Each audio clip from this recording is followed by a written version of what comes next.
So good morning, everyone.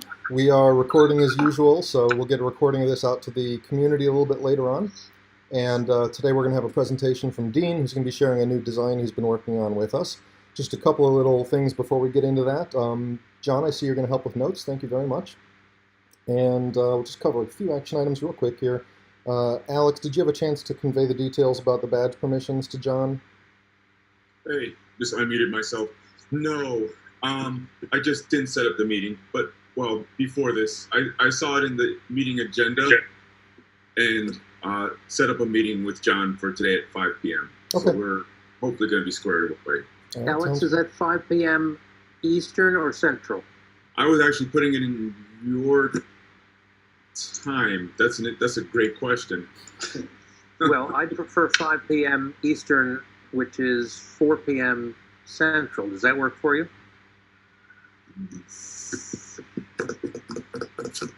Let me jump over here and check. Yes, that does work. In fact, here we go. Excuse me, there, little time zone shifting error. Okay, yep, so I just updated it, John.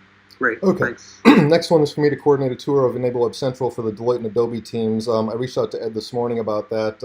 Where do we stand with that, Ed? I wasn't sure if I was supposed to be reaching out to them directly or if you were going to help to coordinate that. I think I can give an update on that later on, but Okay. but I think we were fine with the that tour that you gave 2 weeks ago was brilliant, and because now we're conducting the user research off the back of that, and so. But yeah, I can give an update about that later on in the call. Sounds good. Okay, yeah, I'll just mark this one done for now. Yeah. John was going to coordinate a similar demo of the e-NABLE Atlas. Any discussion about that, guys? Yeah, I think we with that we were focusing on the EWC stuff, and so I didn't want to confuse the team by introducing the e-NABLE Atlas stuff. So I think it might be good to put a pin in that for now, and then we'll, in terms of, because I mean I've been through the e-NABLE Atlas myself, but in terms of going through a tour at a stage when we've got a few more relevant people who could look at updating the design of it, I think we'll do that at a later stage, because I'm just keen to Sure. Focus on the EWC stuff. Yeah, sounds good. That makes sense. Yeah. Let's see, John, it looks like you're still kind of working on some language here about fundraising, and then I actually think I finished the draft today. So oh, yes, I see that here. Okay. Oh, great. So I'll just look that over, and then I can update that on the mini grant page on Enabling the Future, and hopefully we'll encourage others to join us in generating some new funding. Great. Ed and Bob, I would appreciate it if you looked at it also. It's in the notes. Sure.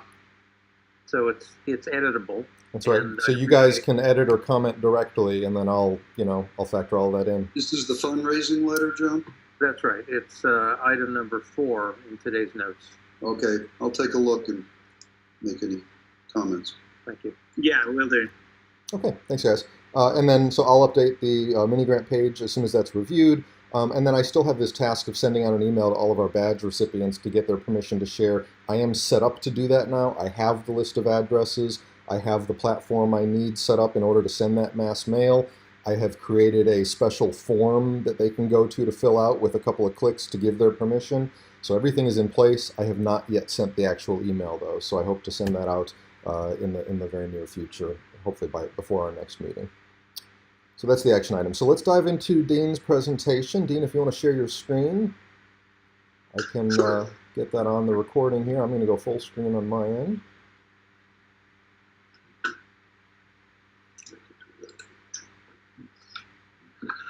Okay. Are we ready? I'm not seeing your screen yet. Are you sharing it already? Yeah. Yeah, I'm seeing all of you guys. Yeah, I'm not seeing your screen though. You clicked on the share button at the bottom of the Zoom toolbar? Okay. There we go. There we go. We got it. All right. Good. I don't get that on my. Hang on. You're making origami magic balls, Dean. Well, that's up, definitely. I was reading about the vacuum. It's pretty interesting. However, that's not what I want to be looking at. I want you to go to my cameras. Stop share. Now, That's your camera. can you see me? We see now. We see you. Yes, we're not seeing your screen. That's what I want for right now. Okay. What I'm doing today is an electric hand. All right, so this. Jen's here. Hi, guys. Hi, Jen. It looks like you're on the phone, so you don't see what's happening. Dean has just started a presentation. He's going to be showing us a new device, so unfortunately I don't think you'll be able to see, but you can listen in. Okay, will do. Okay, well, this is an analog digital hand, if you will. It has a switch, and one closes, and the other position opens. Very straightforward and basic. It can be locked anywhere in between by just turning it to the off position. So you have a simple 2-pole, 3-way switch, dual pole, dual throw. And using a whipple tree and a single tendon, it goes back to a linear actuator. You can see a shadow there. Mm-hmm. Which is about a $70, $65 item, which is a lot more than a servo, but it has great strength and great potential. The hand is just a straight 4 fingers going to a fixed thumb, and it picks up a lot of stuff. Here's one you can all recognize. Benchy. But with the Whipple, you have the variable grip, and to release it, you just hit the button and it opens and releases. Dean, yes. what is the full range of the fingers there? How far does it open and close? Can you show us that range? Yeah, I can. That's fully open. It will close. I didn't put a pincher movement on it from forefinger to thumb, because I found it wasn't that useful. And with the variable grip, I can't, it's too far now. You can hold a wide variety of things, even when the shape, I'm just holding these fingers up with my thumb. Yeah, that looks great, Dean. Yeah, it's very functional, and it has this little loop here that will hold a paintbrush or a pencil or a pen or a fork. Oh, nice. If it's the right shape, you don't have to actuate the fingers. What I like about the linear actuator is that it shuts itself off on either end. So it doesn't use much battery at all. And when you have it in an intermediate position, say halfway through its travel, and you stop it, it locks in that position. So you have the full strength of the actuator's capabilities there. The hand itself is put on a 30-degree angle. Yeah, let's see if we get that there. So that when your arm is here, it's slightly closed already. Let's see if I can get that in there. The reason for that is that it gives you a bit of an advantage when you want to bring it to your face. If you use that for that, it increases your ability to do that. I don't know that it completely allows you, depends on your mobility here. But it's helpful, and it looks more natural when it's just hanging down. A couple of other innovations on this. It's rechargeable. You just plug it into a charger. You don't have to worry about, changing batteries out. This elbow up here, I've changed a little different from this one, but basically it looks like this, and it attaches to a gauntlet that is adjustable. So if I could show you for a second, this piece right here is a pawl and a ratchet that goes in two directions. So you put your arm in, simulating an arm here, you tighten it, and it adjusts to whatever shape you need. When you're ready to take it off, you just loosen it and it comes right out. Kind of cool. This is a very crude first attempt. I've used grommets on a piece of breathable fabric. It's actually fabric. And it works. So this is very cool because you can fit a variety of people with one device. And that says a lot because, as you well know, for those of you who've been trying to fit people, the straps are good, but this is much, much more effective. If ultimately this is too much weight, and it doesn't weigh that much, but if it is too much and this does not grip enough or it grips so much that it hurts somebody, they can lose it a little, you can put a shoulder harness on. They're about 15 bucks, 13, 15 bucks, and that'll do it. So this is I'm really pleased with this. It's pretty cool. As far as changing the angle of the arm, I had a previous one that was just solid block. It was one way or the other, 90 degrees. This rotates actually well beyond 90 degrees. If you wanted it, your arm would be facing backwards. But you can do it just with this tightener right here. So it's just a bolt that goes through, and this fits on it, and it tightens against two O-rings inside. If you can see, there's one of them right there. It tightens against the O-rings, and that rubber gives it enough traction so that it doesn't move if you tighten it tight. So it's, all in all, it's really coming together, and I'm really pleased with What's great, Dean.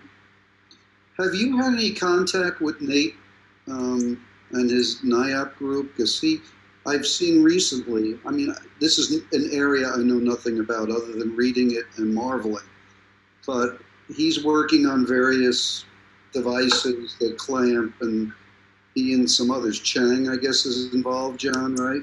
Yep. And other people whom I've never met. But when you read it, there's a lot of work being done, and it seems like this is an effort you're very much a part of. Well, yeah, I have seen some of Nate's work, and yeah, we're going in similar directions. He's moving just the thumb against 4 fixed fingers, and that's as Skip Meets' original passive hand with the spring-loaded thumb. I think this is a little more effective myself, but that's a matter of opinion.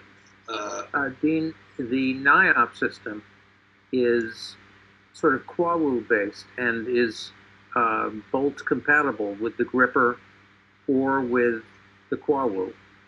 And so a variety of hands will fit onto that. You should absolutely coordinate, because I think your hand, is that a whole new hand design by you? Well, no, well, I've had this hand design out for a while, but I have changed it considerably. And what I'm in the process of doing is making all of my hand designs and arm designs compatible. Fantastic. Does that hand have a name? This is the E-Talon. I thought it was the Rock On, you know. Well, it screws on, just like the passive hand. This has the same half-inch setup. So does the name suggest that this was derived from the Talon design in some way? Yes. I made what I called a snap Talon, where I reversed everything and made the fingers move with them. Oh. And then this is the E version of that, the electric version. I see. But you can take this off. You have to undo the tendon to the Whipple. But other than that, you can interchange it with any of the screw-on devices. John, I know you guys have been working on that locking mechanism, which I have not incorporated, but it looks great.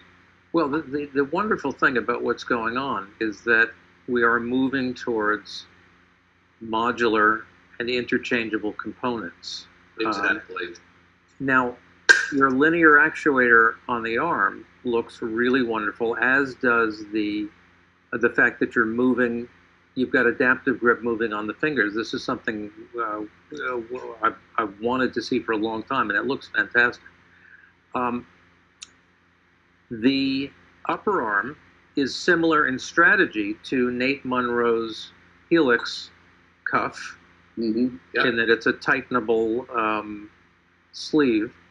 He has an off-center lever that closes. Right.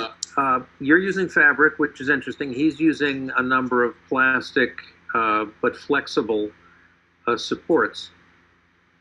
We really have to find some way to, first of all, line these up next to each other. Yeah, exactly. In order to compare them sort of component by component, and then work on interchangeability so that one could use your fabric upper arms, a forearm from somebody else and a hand from somebody else. It's becoming a really versatile, modular, wonderful system. It's very exciting. Yeah, From my uninformed position, just reading and observing this, it looks like there's a tremendous amount of talent coming together with different viewpoints, and I would encourage all of this. I mean, it's amazing to read.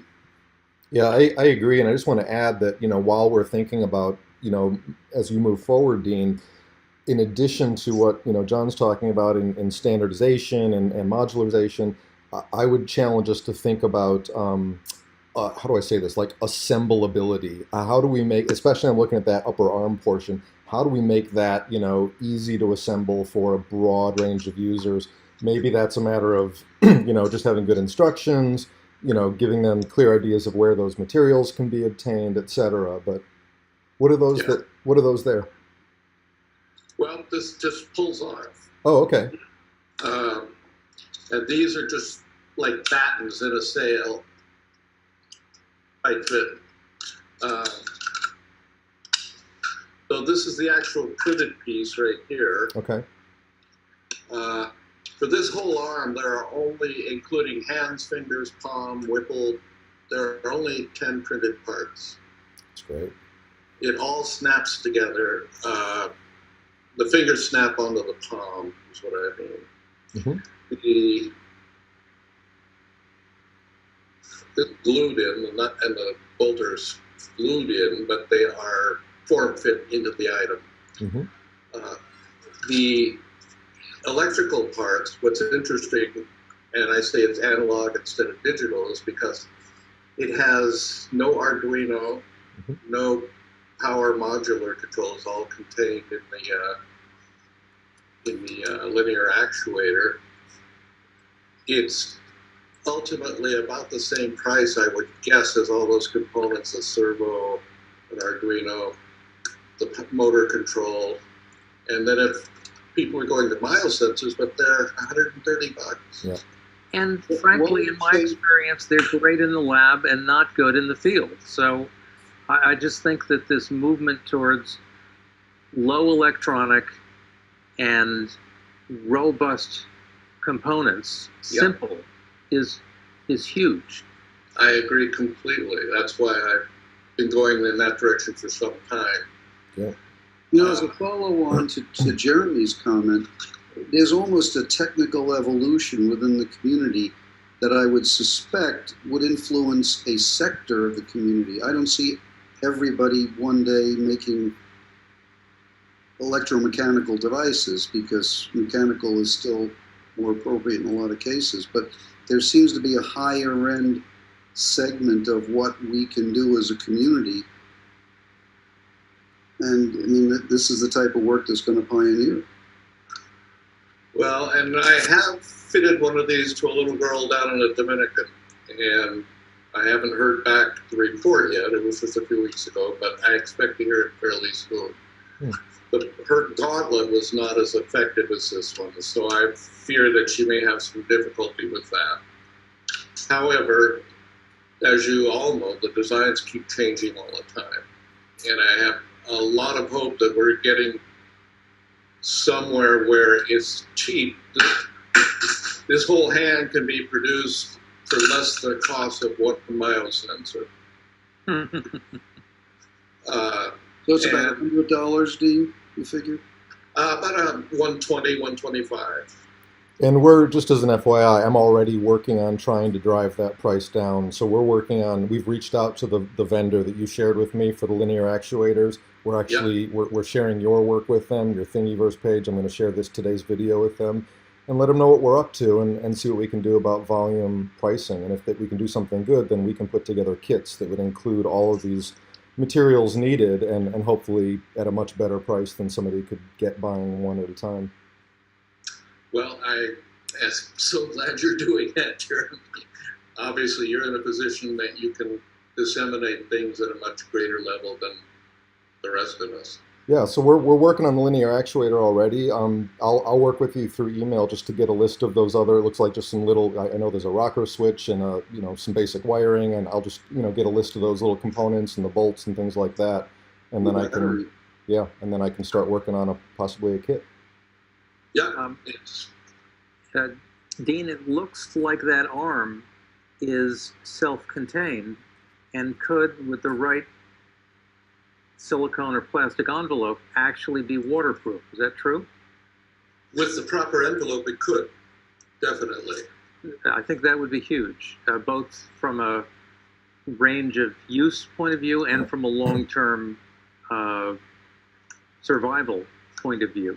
I would think that the rocker switch might present a challenge. I don't know if you can Well, find... I want to talk a little bit about the rocker switch. Okay. This design looks like it's going to be just great for someone who has one good hand. Skip's new Moto gripper, however, has positioned a switch where you can simply bang the wrist on the table and actuate it that way. And you might think about positioning the switch and possibly putting it behind some kind of a membrane so that it would remain waterproof but could be operated with that same arm. And the reason I put it where it is, John, which is on the inside edge of it, this would be a right hand, is so you can do it on your body. Wonderful. So the rocker isn't that convenient against the body, but it does work. If you just put a small mechanism that was a little longer that tilted it, you could just hit it like this. I think that's fantastic. And Jeremy, I could well imagine some kind of a silicone shell that would go over that, waterproof that switch. Sure. I think pressing against your body is wonderful, maybe better than banging on the table. I think it's great. Very smart. There are waterproof rocker switches. They're made for boats. So that's not a big deal. Yeah. And the rest of it, well, the actuator has to be isolated. It's not waterproof. And I'm sure there are waterproof servos out there for RC boats and things. But this actuator is not waterproof. And that might be something you'd ask the purveyor about, Gerald. You know, I was just shopping on Wish.com, this, company that sends stuff direct from China for 80% off. I was shopping for silicone gloves. Oh, yes. And they have them for washing dishes for $10. Some of them, which, by the way, have scrubbies on the palm, which I'm sure will someday turn out to be useful for us. But some of them have long enough sleeves that might be an arm-shaped silicone shell that you could simply use to seal the thing up. I'll send you a link. Actually, John, the large animal veterinarians have been using those gloves that go all the way up to the shoulder because they help animals give birth. and they're Wow. available. I mean, it's a common thing in the U.S. too. And they go all the way to the shoulder, all the way up. I'm imagining it in use as we speak. Okay.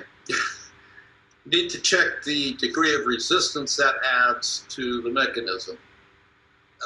One of the things that I encountered and tried to get rid of is the amount of resistance within the fingers. These just snap on and off. If they're printed properly, they have virtually no resistance. This is wonderful. And do And you have, so- are these, this whole rig is push-pull? It's sort of active open and active closed? No. It has an elastic, where is it? It has a crystal string, it's called. It's for making bracelets. And you can get it at a craft store or you can get it online cheaper. What's it called? Crystal string. You can't even see it in here because it's clear, but it runs from just behind the knuckle to the top of the finger, and you can knot it, or I knot it, and so because the string is so flexible, it will unknot itself. So you use multiple knots or a touch of CA of super glue. So when It you're, sounds like it might be better than the elastic we currently use. Jeremy, are you familiar with this stuff? I'm not. I look forward to testing it. I'll be getting a list of these items from Dean, and I'll start doing some Dynamite. testing for sure. Yeah, it's great. I love what you're doing, Dean, and I just wanted to comment that I like your design approach so much because you think so much about the recipient and how it's going to work for them and aesthetics and so many details that you put thought into. It's really great. Thank you. Yeah, I've been doing it for a while. And I'm excited about a lot of what this represents and how comparatively inexpensive it does and how many people it can fit. Yep. I think the modular pieces are crucial. Let me show you one other thing, and then I don't want to take up all the time, but As much as you like. This is as good as it gets, Dean. That's right. okay, hang on here. Here's the Thingiverse site. And for those of you who want to look it up, it's number 3343011. Got it.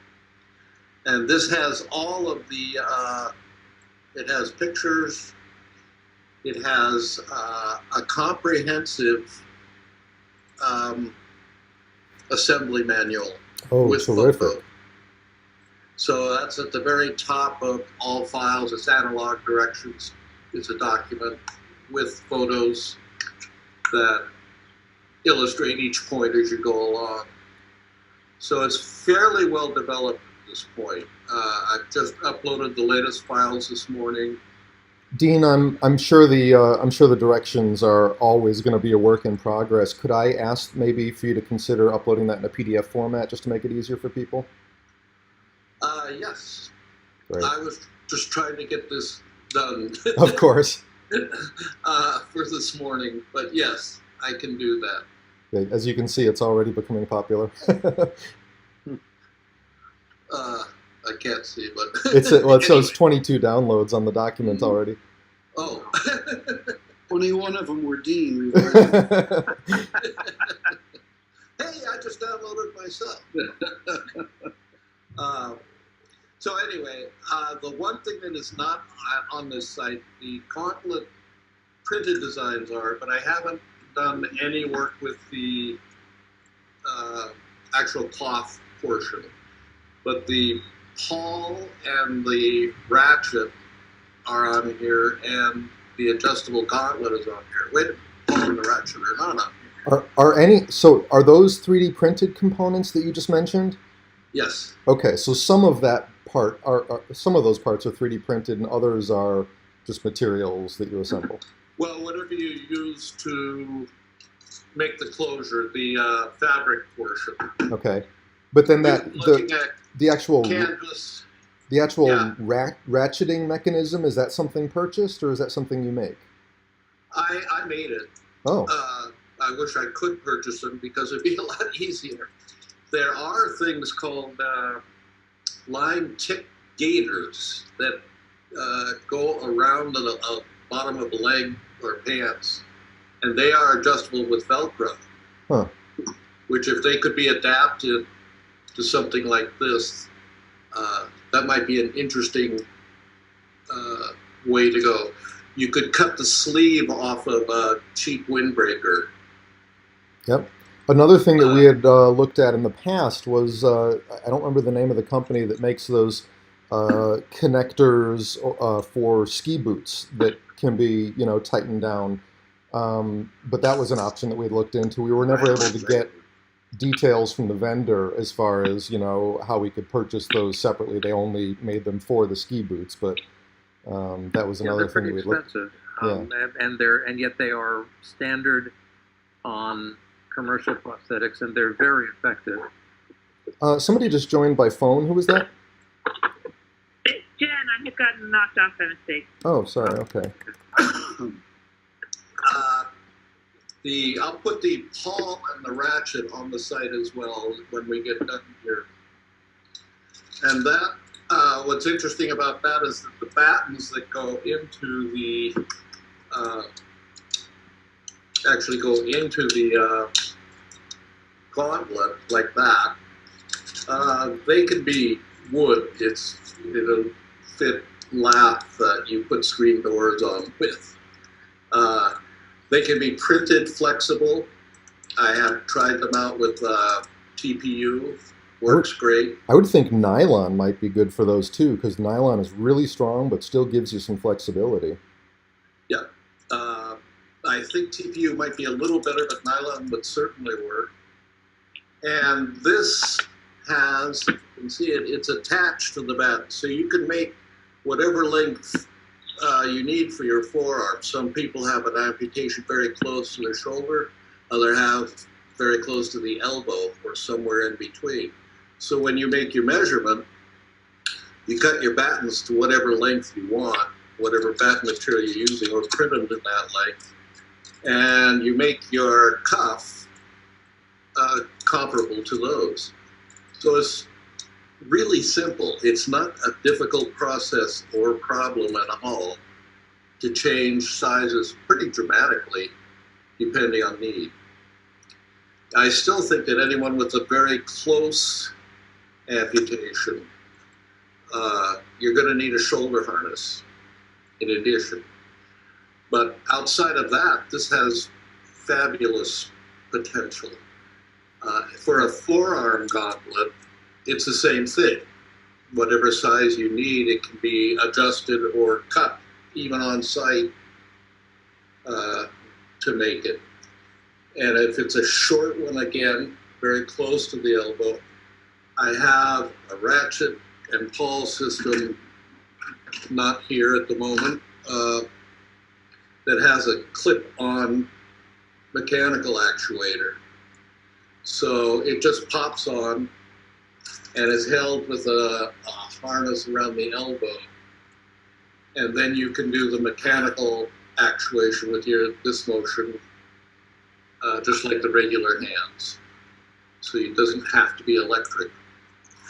So I know that's a little confusing, but that's coming. That's almost done. I think it's just great, Dean. I got two comments. One is, I was with Bodo Honin recently, who is also using a linear actuator, for his daughter's exoskeleton. I don't know if it's the same one, but there is an elbow manipulating exoskeleton out there. And indeed, it looks to me as if for someone with a very high above elbow amputation, you could sort of duplicate this and have a motor actuated elbow in addition to the motor actuated hand. Yes, I can see that. You probably need But a. I You would need a. not tweak your priorities at all. I think you're just proceeding wonderfully, and this thing it looks great. I would think you'd need a significantly stronger linear actuator for an elbow, just given the leverage needed there. Yeah, this one is the one that I showed you today is 100-to-1 gear, and it's fairly strong, but it can be.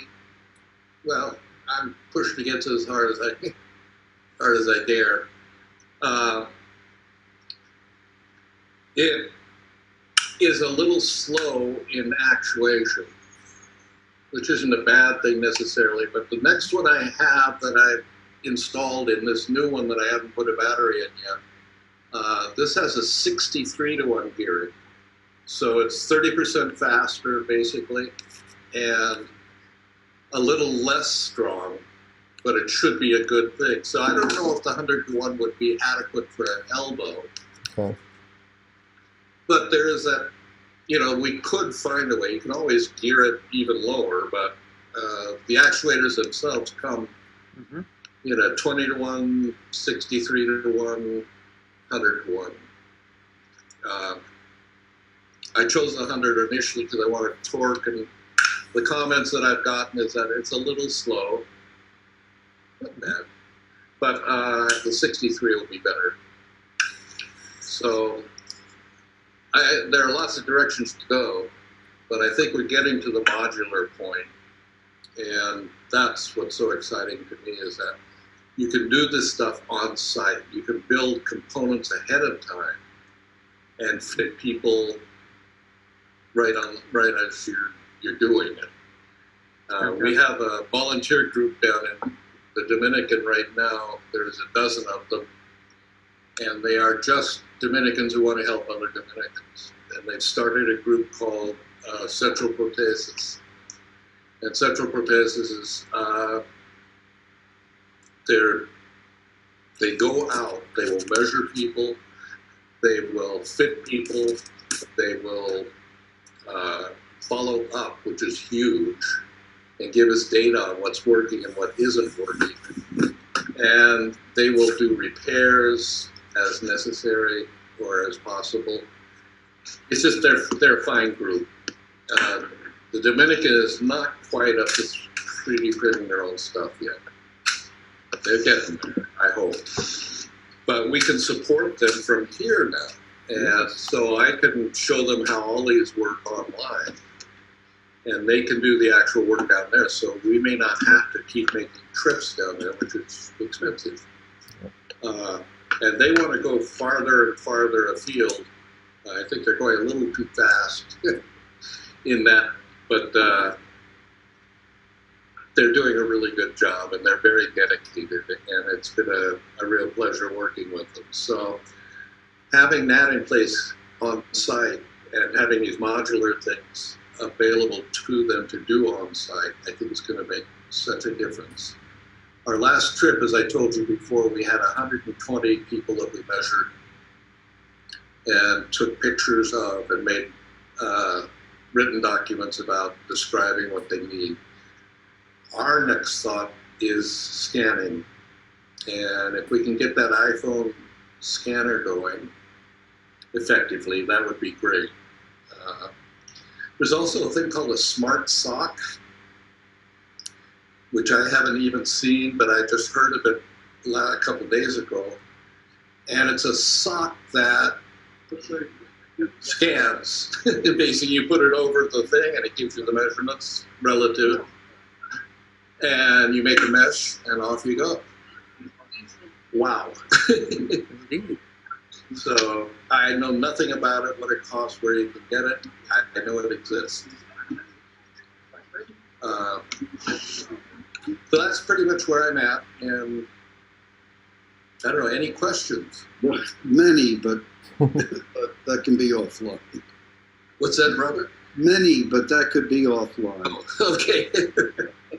It's great. It's fun to watch. Yeah, no, it's huge. I want to say that, I think that e-NABLE's contribution is precisely at this level, sort of identifying things that can be robust, assemblable, that are not using every cool, new, sophisticated technology, but using ones that a substantial number of volunteers or field fitters can actually use. And it's precisely there that I think we can complement the work that companies like Open Bionics and the commercial prosthetic makers are doing. And I really think you've set the standard, Gene. Well, what I found is that the level of poverty is so massive in the Dominican or Haiti or a lot of other countries that to make something simple, robust, and component repairable is essential. I think the electric hand is going to be helpful to a lot of people, more than just the mechanical ones. If you could do the electric one, if whoever's funding whatever you're doing can swing that, people really like it, the ones I've shown it to so far. So it's an interesting concept, and it has potential, and it's very amenable to 3D printing. The hand and the arm take a little while to print, and the arm is better printed as one single unit, obviously. When I went down last time, I had several hands that had been pieced and glued so that they could be printed on a smaller printer. I farmed some of the work out to other e-NABLE volunteers. And I had 3 hands break just in transportation between here and in the suitcase when we got there. That's just not going to work. And they're not robust enough. They weren't built robust enough, really considering the end product. We have to really remember people are going to use these as arms. They may not be able to swing a machete, but they can be useful in so many ways for zippers or scratching or picking up everyday objects, eating.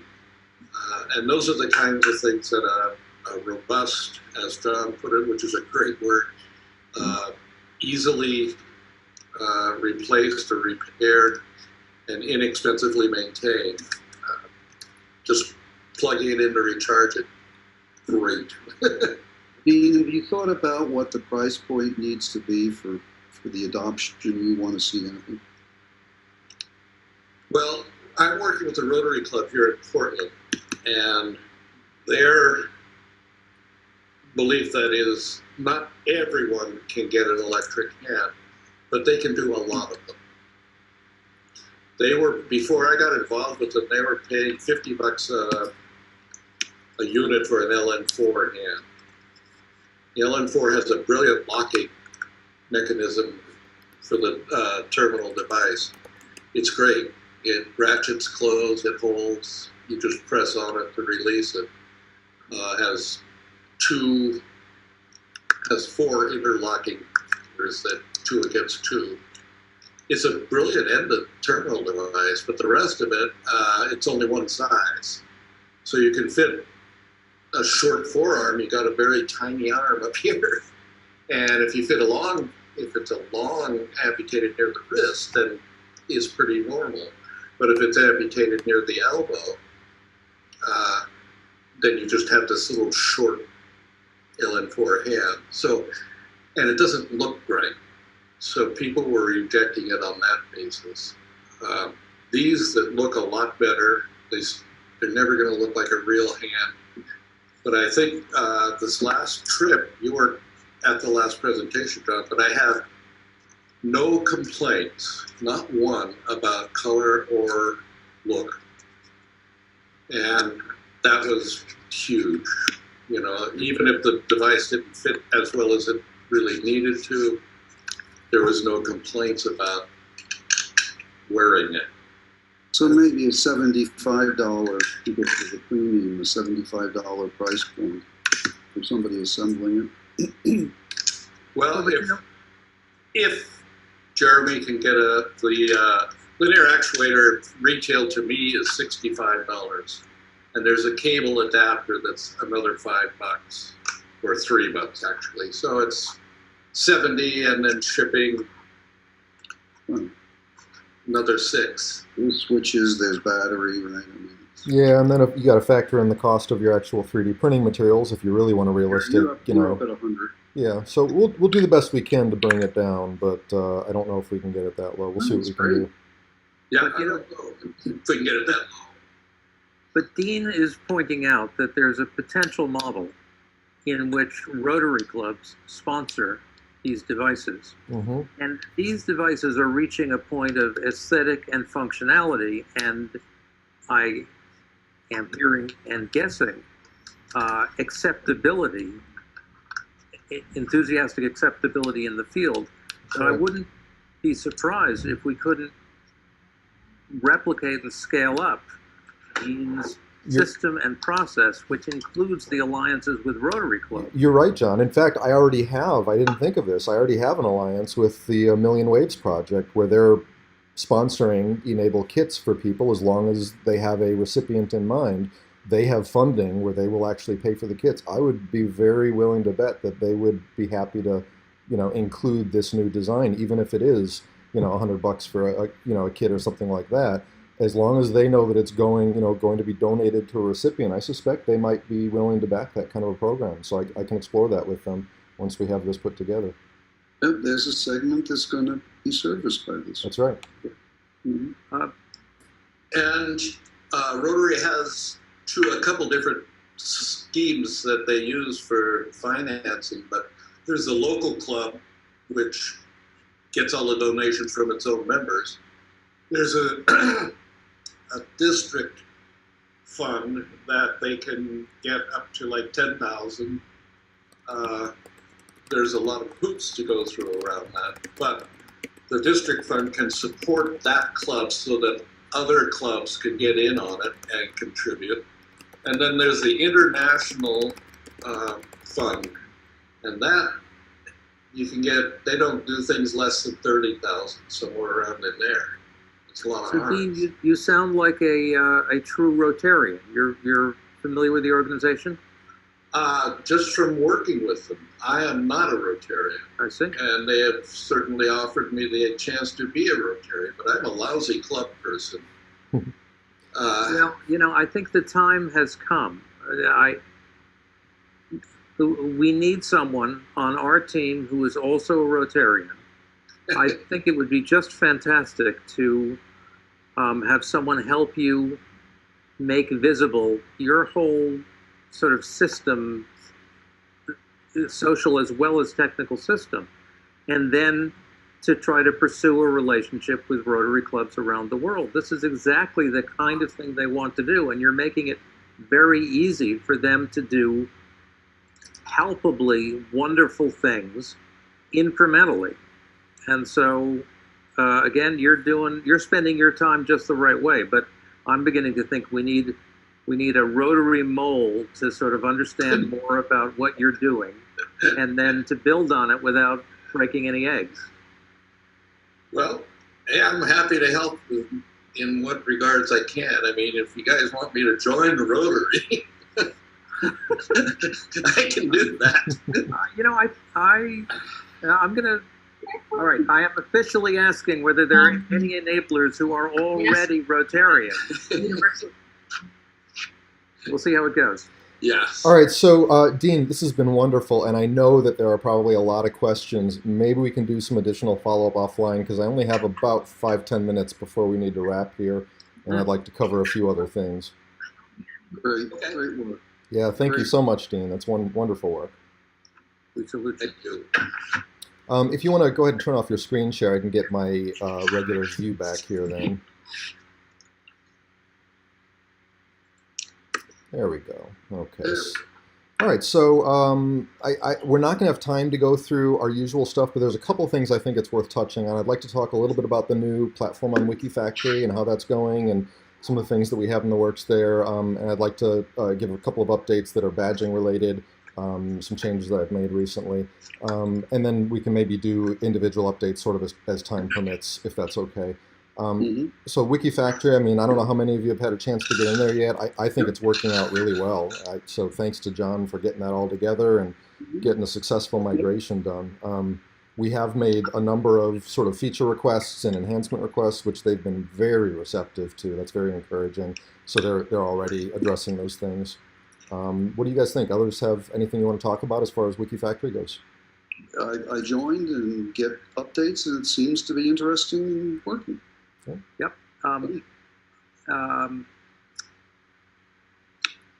I wrote a story on WikiFactory. So WikiFactory adds to Google, which was basically a forum, Right. stories and projects and a number of other things. I wrote a story. It's a very nice little authoring environment, unlike a Facebook or a Google Plus post. You can position multiple images and sort of compose an article, but very easily and very happily. And that's what I then posted into Facebook. Yep. So Facebook gives you the nice thumbnail. It's by no means a second-rate Facebook post, but it links people back to a much more elaborate article, which was easy to produce and then exists within the environment. Yep. It's a strategy I recommend because our challenge now that the platform, I think, has proven to be a really good and extensible platform with really great support. Yeah, and our challenge now is to entice more and more people to make use of it. To that end, and again, Dean, I'm not saying you should spend your time any differently than you are. The next thing to explore are projects. And Dean's project is just sort of a natural example of the kind of thing that might have a happy home within WikiFactory if Thingiverse doesn't meet your and everyone else's needs. If it does, it's great. Or even if you use Thingiverse to host the files, I just want to add to that because the projects feature in WikiFactory has something really valuable, I think, which is they have an issues tab. So within a project, you've got the ability to have people submit issues or feature requests or things like that, and you can actually you have an issue tracker built into that project space. Then, so that adds a nice value. It adds a lot of interactivity and feedback that I don't think you get as well through Thingiverse.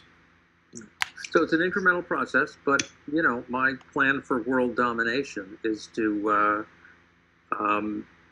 build the kind of multi-featured collaborative environment we really need in the WikiFactory platform without being locked into the WikiFactory platform, and to continue to use social media and everything else to disseminate ideas and attract participants. Yeah.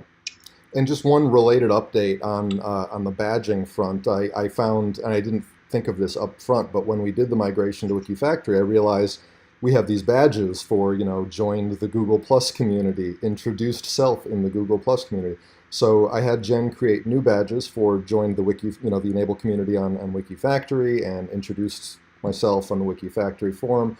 And I also had to update all of the badging pages on Enabling the Future because so many of them referenced those Google Plus badges as prerequisites. So all of that has now been updated. Everything now refers to WikiFactory, and it links to those new badges. The only thing I have left to do is I still need to go back to Bob's analysis and remove all those badges that are just no longer being used. But I did do a whole bunch of cleanup and changed everything over for WikiFactory as far as badging goes. And I also added the new badge, John, for your proposed a badge. So that's in there now. Nice. So I need to apply? Yes, you should apply for that, for sure. You have to be the inaugural applicant. Yeah, you have to be the first one. Okay. I accept your proposal to propose a badge for me for the proposed badge. So then with the very limited time we have left, I guess I would just ask who wants to give an individual update. Anybody have anything that's a little bit more time sensitive and wants to talk to us about it?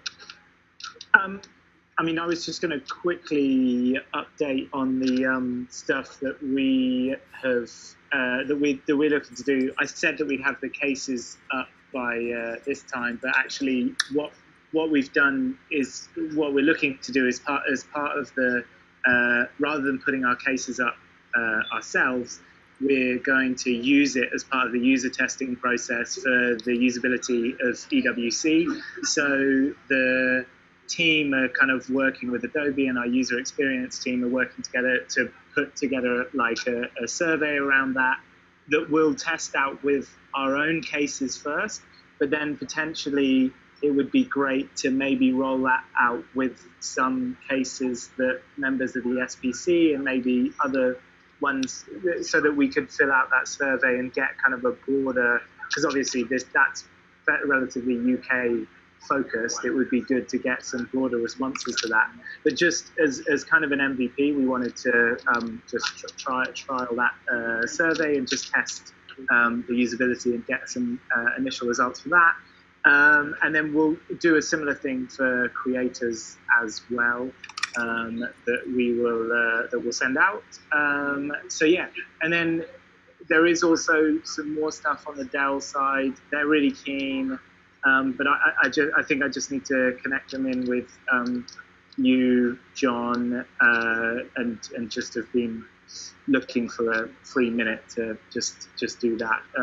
They came back to me earlier this week, so yeah, I just need to connect you in to make sure that that's all aligned. But yeah, the usability testing and the research around that is kind of progressing. Well, that sounds great, Ed, and I think your approach is very smart with the taking your own cases as an opportunity to see firsthand how the platform works. I think you'll actually get a better sense of where we need usability improvements that way, so that's great. And then once you have that survey developed, yes, I'm more than happy to then send that to any number of our other e-NABLE Web Central users that have sort of opted into that kind of thing. So let us know how we can help you with that. Do you have any sense of the general kind of timing over which this is going to unfold, and at what point we might? Yeah, we are keen to progress it very quickly. The Adobe team are really brought in, as in our internal Adobe team. Okay. The team at Adobe, we are perhaps not had quite as much engagement on, because I think they're a little bit new to it. Okay. But I think the great thing is that the Adobe team here and the user experience team here are fired up enough that this will kind of keep moving forward. So we're looking. I mean, we were looking to send out the first round of surveys today. So it will either be today or early next week. Terrific. So then, because Adobe originally were targeting May for the summit, so we're still working to that, but we just haven't heard back from Adobe that much. Got it. If we don't target May to do something with them, then Adobe Max, which is the kind of the creative and user experience side of the Adobe suite, that event is in October. And actually, the team here are kind of more keen to, whereas Adobe Summit is marketing, the Adobe Max is kind of creative, and they're more keen to present there. So, as I say, our team are brought in. We'll see where the Adobe team. We'll keep pushing the Adobe team, but as you may have heard on the call, they're kind of new to this kind of organized CSR stuff. It seems like their CSR agenda isn't very developed, and so I think it's very side of desk for them. And so that is perhaps why they're being a little slow to respond. Sounds good. Well, I appreciate you coordinating all of that, and it sounds like we have great momentum within the Deloitte group, so that's exciting. Yeah, actually, one of the things I was going to say quickly was one of the main points that was raised was around the accessibility of the site in terms of kind of colors and some of the contrast things. That was something that the team here picked up on immediately, especially on mobile. Okay. That one of the questions that they had was how, to what extent would the branding kind of be on the table or within scope as something that could be looked at? Not like going wild with it and probably maintaining the purple and stuff like that, but actually just making some adjustments, because obviously if they were to present it, they would have to take into account those kind of accessibility standards. Absolutely. No. Everything is on the table, Ed. I want them to feel completely free to make absolutely any recommendations. We're totally open. Brilliant. Perfect. Yeah, no, that's great, because we were just talking about that this morning, and I just wanted to check that before I launched into anything. Got it. Yeah, cool.